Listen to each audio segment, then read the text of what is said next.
ಎಲ್ಲರಿಗೂ ಶುಭೋದಯ. ಜೀವಂತ ವ್ಯಕ್ತಿಗೆ ಈ ಜಗತ್ತಿನೊಳಗೆ ಬೆಲೆ ಎಲ್ಲಿದೆ ಹೇಳ್ರಿ? ಇದ್ದಾಗ ವ್ಯಕ್ತಿಯ ಯೋಗಕ್ಷೇಮ ವಿಚಾರಿಸಲಿಕ್ಕೆ ಅವರಿಗೆ ಪುರುಸೊತ್ತೇ ಇರೋದಿಲ್ಲ. ಆದರೆ ಒಮ್ಮೆ ಆತ ಸತ್ತು ಹೋದ ಅಂದರೆ ಅವನ ಬಗ್ಗೆ ಕೇಳಲಿಕ್ಕೆ ಮನೆ ಮುಂದೆ ಸಂತೆಯೇ ನೆರೆದಿರ್ತದೆ. ಆಯುಷ್ಯವಿಡೀ ಹೇಗಿದ್ದೀ ಅಂತಲೋ ನೀನು ಹೇಗೆ ಬದುಕಿದೆ ಅಂತಾನೂ ಕೇಳದಂಥ ಜನರು ಹಿಂಡು ಕಟ್ಟಿಕೊಂಡು ಕೊನೆಯ ದಿನ ಮನೆಗೆ ಬಂದು ಕೇಳ್ತಾರೆ, ಈತ ಹೇಗೆ ಸತ್ತ ಅಂತ. ಅಂದರೆ ಜನರಿಗೆ ನಮ್ಮ ಬದುಕಿನಕ್ಕಿಂತ ಹೆಚ್ಚು ಸಾವಿನ ಬಗ್ಗೆನೇ ಎಲ್ಲಿಲ್ಲದ ಕುತೂಹಲ.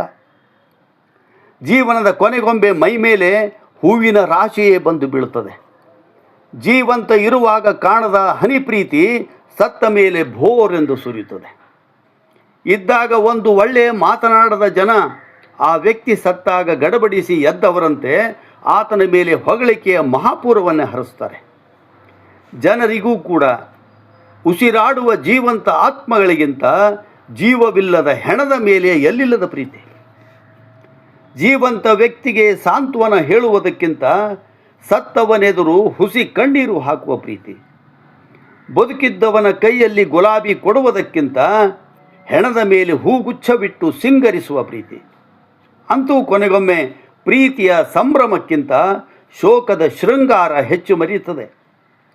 ಆದರೆ ಜನರ ಪ್ರೀತಿ ನೋಡಲಿಕ್ಕೆ, ಅವರ ಹೊಗಳಿಕೆಯ ಮಾತನ್ನು ಕೇಳಲಿಕ್ಕೆ ಆ ವ್ಯಕ್ತಿಯೇ ಇರೋದಿಲ್ಲ.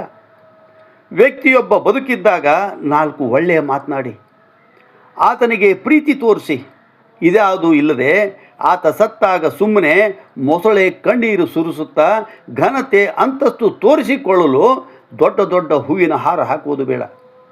ಆದರೆ ಜೀವಂತ ವ್ಯಕ್ತಿಗೆ ಪ್ರೀತಿಯಿಂದ ಕೊಡುವ ಒಂದೇ ಒಂದು ಹೂವು ಸತ್ತವನ ಹೆಣದ ಮೇಲೆ ಇಡುವ ಸಾವಿರ ಹೂಗುಚ್ಚಕ್ಕಿಂತ ಮೇಲು. ಅಷ್ಟೇ ಅಲ್ಲೇ, ಬದುಕಿದ್ದಾಗ ಒಂದೂ ಒಳ್ಳೆಯ ಮಾತನಾಡದ ಜನರು ಶ್ರದ್ಧಾಂಜಲಿ ಕಾರ್ಯಕ್ರಮದಾಗ ಆತನನ್ನು ವಾಚಾಮಗೋಚರವಾಗಿ ಹೊಗಳುತ್ತಾರೆ. ಜನರ ನಡೆಗಳು ಸಮಾಜದ ಕಪಟತನವನ್ನು ಎತ್ತಿ ತೋರಿಸ್ತವೆ. ಜನರ ಆಷಾಢಭೂತಿತನ ನೋಡಿ ನನಗೇನು ಅನ್ನಿಸ್ತದೆ ಅಂದರೆ, ಮನುಷ್ಯ ಬದುಕಿದ್ದಾಗಿನಕ್ಕಿಂತ ಸತ್ತಾಗ ಒಳ್ಳೆಯವ ಅನಿಸ್ಕೊಳ್ತಾನೆ.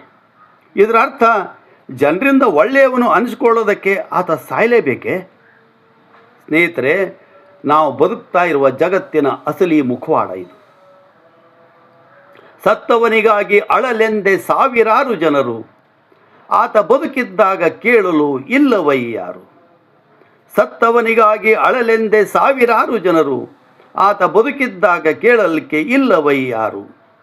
ಸತ್ತು ಬಿದ್ದವಗೆ ಹಾರ ಹೊಗಳಿಕೆಯ ಕಿರೀಟ, ಸತ್ತು ಬಿದ್ದವಗೆ ಹಾರ ಹೊಗಳಿಕೆಯ ಕಿರೀಟ. ನೀತಿ ಇದು ಲೋಕದಲ್ಲಿ ಶ್ರೀ ವೆಂಕಟ, ನೀತಿ ಇದು ಲೋಕದಲ್ಲಿ ಶ್ರೀ ವೆಂಕಟ. ನಮಸ್ಕಾರ.